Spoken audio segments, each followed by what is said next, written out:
day, grade 7 learners. Welcome to our English class. How are you feeling? Are you ready for another day of fun, interesting, enchanting, and laid-back learning? Well, worry not because once again, Teacher Fiel is here to help you learn. To start, let me remind you that throughout our episode, I will be giving out ribbons. I am hoping that you give your best to collect them. Before everything else, let me take you to a short trip to some of this world's beautiful countries.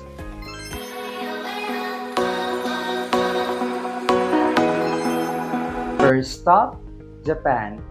Japan is known as the land of the rising sun.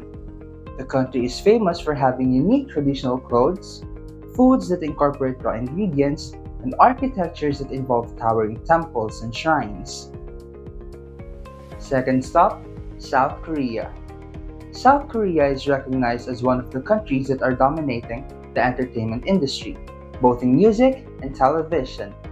The country is also recognized for producing beauty products that have outstanding qualities. And lastly, the citizens of this country are known for being very high fashion. Third and final stop, Philippines. Philippines is famous for its unique public transportation called jeepney. The country is also popular among tourists for its colorful and joyous festivities, occasions, and events.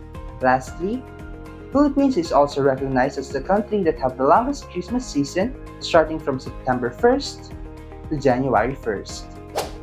And that's it for our trip. Did you have fun? What places or countries have you been with your family or friends? What did you learn or discover from all those places?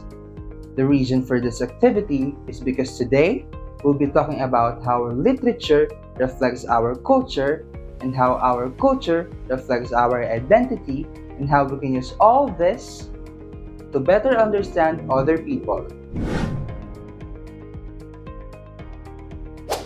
Here are your key takeaways for today's episode. Determine the truthfulness and accuracy of the material viewed, discover the conflicts presented in literary selections, and discover literature as a tool to assert one's unique identity. Now brace yourselves, get your pen, notebook, and self-learning modules because we're going to unfold pieces of knowledge in 3, 2, 1.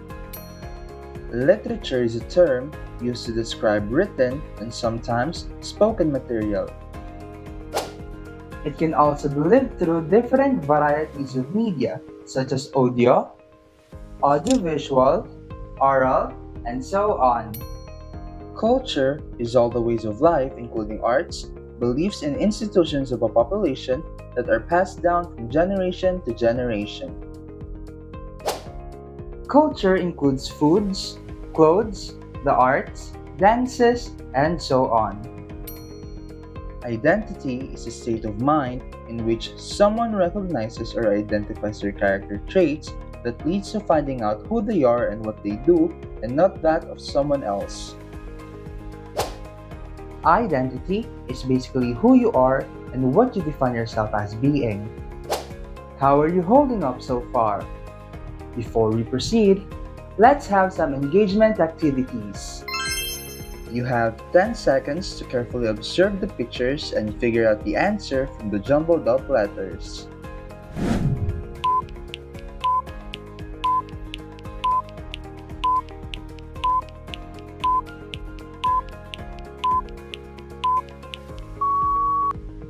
And the answer is conflict.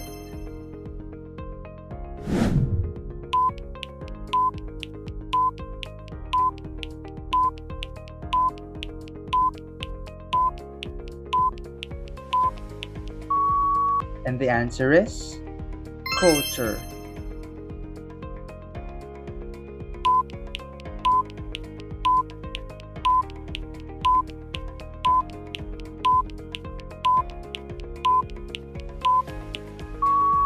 And the answer is identity.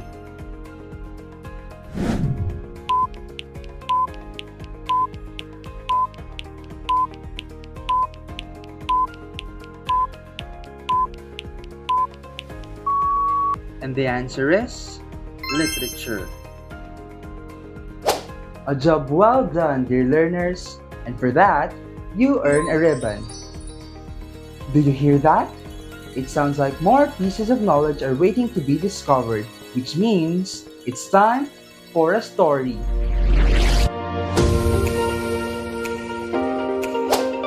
Our story for today is about Tony, a 12-year-old Filipino boy who grew up in America. As I narrate, I want you to listen very carefully and write down words, phrases, or sentences that present Filipino culture. At the end of our story, we will see how you did. Now, are you ready? Brace yourself because we will dive into more knowledge in 3, 2, and 1. Tony grew up in America for 12 years. Although raised in the States, his Filipino mother made sure that he is accustomed to Filipino culture. Tony knows how to say po and opo. He can also speak some Tagalog his mother taught him. For Christmas, his mother wanted to spend the holiday in her hometown in the Philippines. Tony was so excited and insisted that he would go shop for pasalubong with his mother and father. When he remembered that he has younger cousins, he decided to give some of his clothes and shoes to his cousins. After sorting out which ones to give away, he handed it to his mother to put in a balikbayan box. When Tony's family arrived in the Philippines, they were welcomed by his grandparents at the airport. He remembered how to greet Filipino elders with respect by pagmamano. When they arrived home, his cousins were so excited to meet him. He also knew that older cousins should be called ate and kuya instead of their first names. Later that night, everyone in the house was busy preparing for Noche Buena. Tony was so surprised to see so many foods that they did not have in America, like lechon and buko salad. But among many others, the highlight of the trip for Tony is witnessing the gift-giving culture of Filipinos on Christmas Day. Presents are not in the box under the tree. Children visit houses saying, "Namamas ko po," with their pockets full of red envelopes called ang pao. What can you say about our story for today? Heartwarming, right? Now for our activity, here are the answers. Po and opo. Pasalubong. Give some of his clothes and shoes to his cousins. Balikbayan box. Pagmamano. Ate and kuya. Lechon and buko salad. Namamas ko po. Pockets full of red envelopes called ang pao. An outstanding performance, dear learners, and for that, you earn another ribbon. Let us continue our discussion proceeding to conflicts. Conflict is a state of opposition, disagreement, or incompatibility between two or more people or groups of people, which is sometimes characterized by physical violence. Conflict is a part of life and we cannot avoid it. We have different viewpoints on issues and ideas. Our ideas will differ from other people's viewpoints and this may result in conflict. There are 3 ways to resolve a conflict: non-violent communication, forgiveness and reconciliation, and violence. Non-violent communication is when we discuss opposing views on any issue.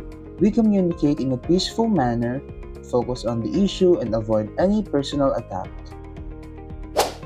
Non-violent communication is when we listen to the other side with sincerity and voice our opinion if we disagree.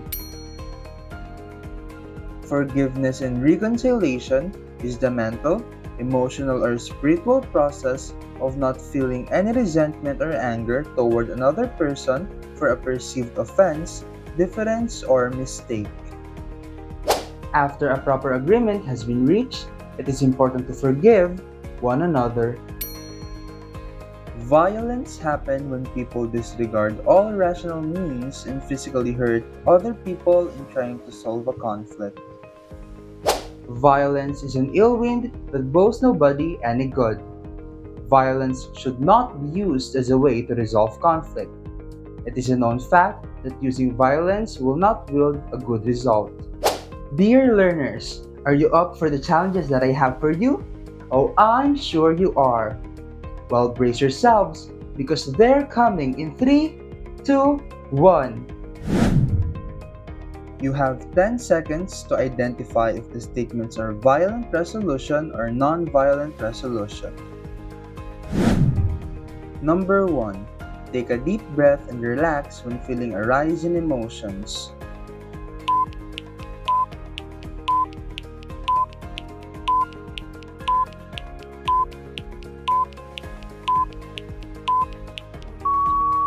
And the answer is non-violent. Number 2. Punch the other person in the face for revenge.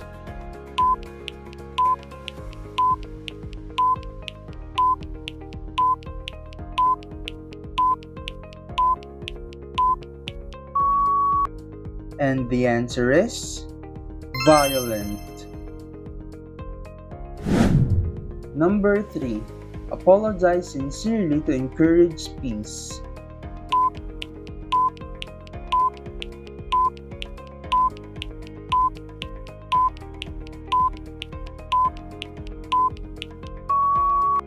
And the answer is non-violent. Number 4. Listen to the other person intently to come up with a mutual understanding.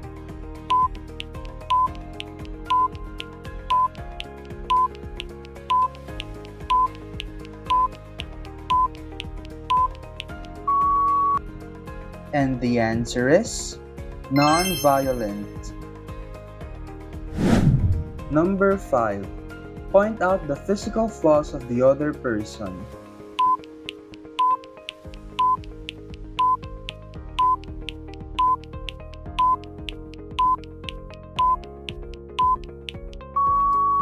And the answer is violent. You have 10 seconds to listen to the questions carefully and choose the letter of your answer.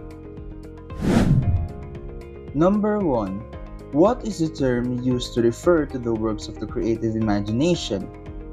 A. Article, B. Essay, C. Literature, and D. Creative writing.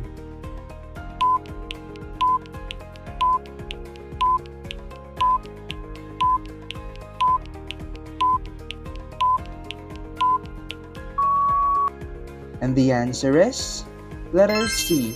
Literature. Number 2.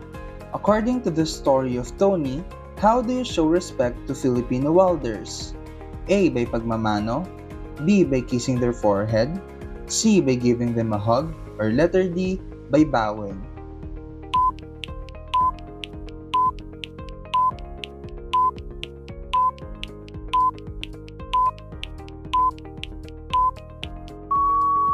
And the answer is letter A. By pagmamano. Number 3. Blank can be experienced in various places such as home, school, workplace, communities, states, and countries. What is this? A. Argument, B. Opposition, C. Conflict, or D. Disagreement.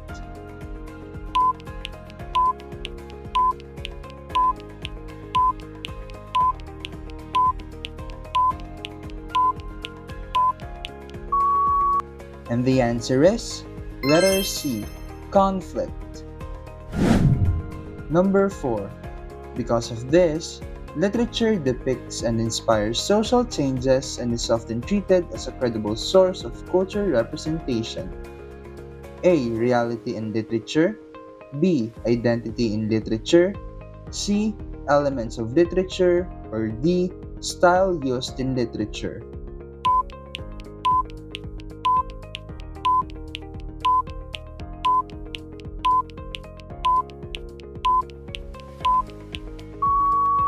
And the answer is letter B. Identity in literature. Number 5. To whom did Tony give some of his clothes and shoes? A. To his younger brother, B. To his neighbor, C. To his friend, or D. To his younger cousins.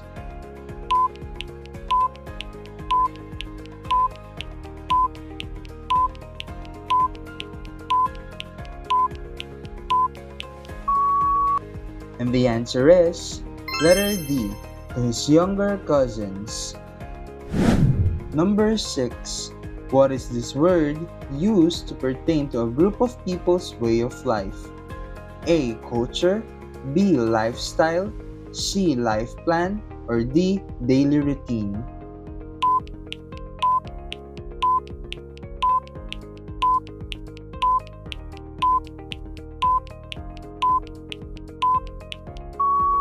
And the answer is letter A. Culture. Number 7. What is this way of resolving a conflict that makes us feel responsible for our actions?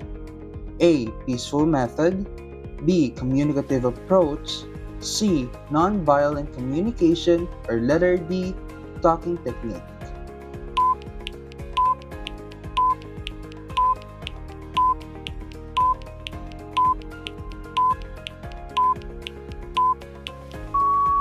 And the answer is letter C.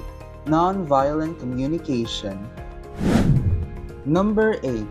A theatrical play belongs to what type of literature? A. Oral, B. Audio, C. Audiovisual, or D. Kinesthetic.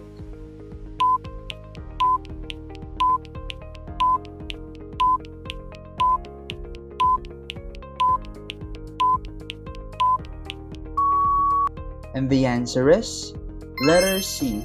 Audiovisual. Number 9. Where was Tony raised? A. Egypt, B. Japan, C. America, D. Korea.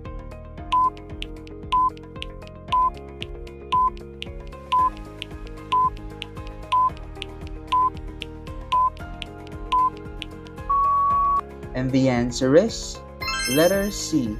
America. Number 10. What is this word that sums up who you are? A. Identity, B. Individuality, C. Culture, D. Family.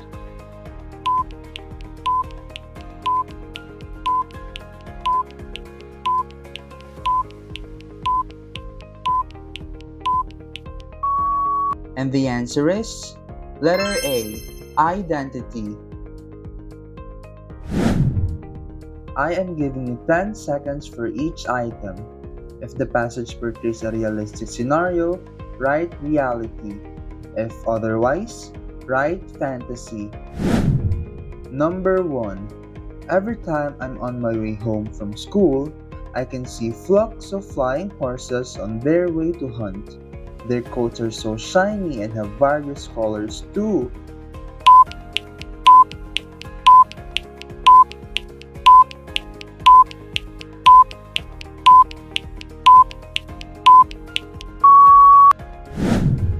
Number 2. Wow!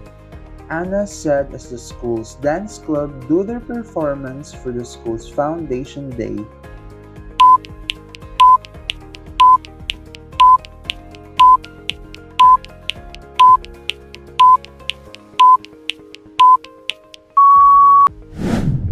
Number 3.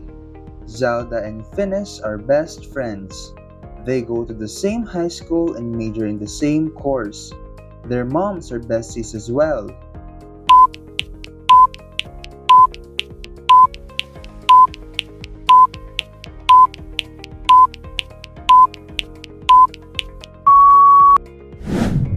Number 4.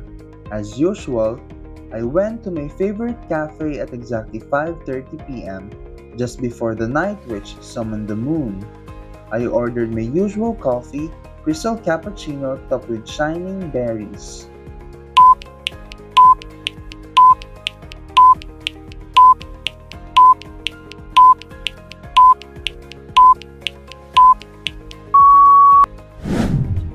Number 5. My lolo loves telling me stories. He told me when they were young, 20 pesos can get you a lot. You can buy a drink, a snack, and even get yourself some dessert.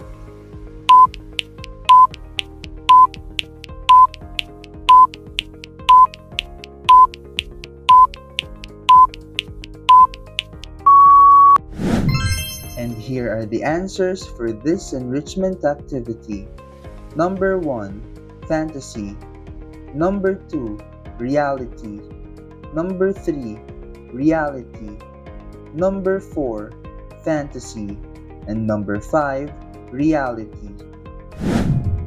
You have 10 seconds to identify the main conflicts in the literary pieces we discussed in previous episodes. Number 1, Scent of Apples by Bienvenido Santos.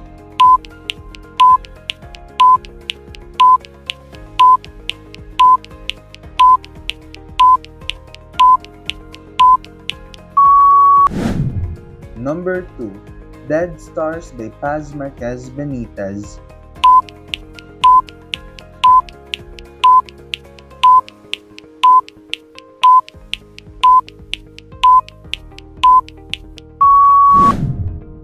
Number 3, Footnote to Youth by Jose Garcia Villa.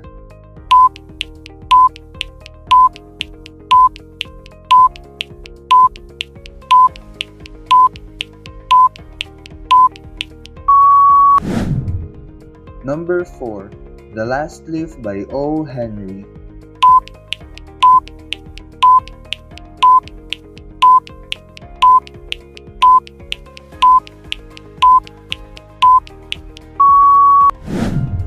Number 5, The Happy Prince by Oscar Wilde.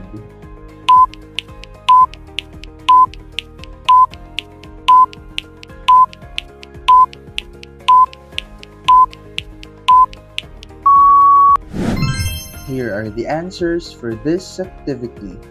Number 1, A Man Longing for His Home. Number 2, Alfredo is not ready to commit himself to Esperanza even though they are engaged for many years already.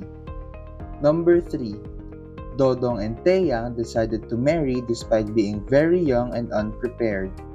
Number 4, Jonesy tied or relied her life to the fate of the last ivy leaf on the vine. And number 5, the Happy Prince is guilty to have lived without sorrow and now watches over the miseries of his town, powerless to help. For facing my challenges headstrong, let me give you this ribbon.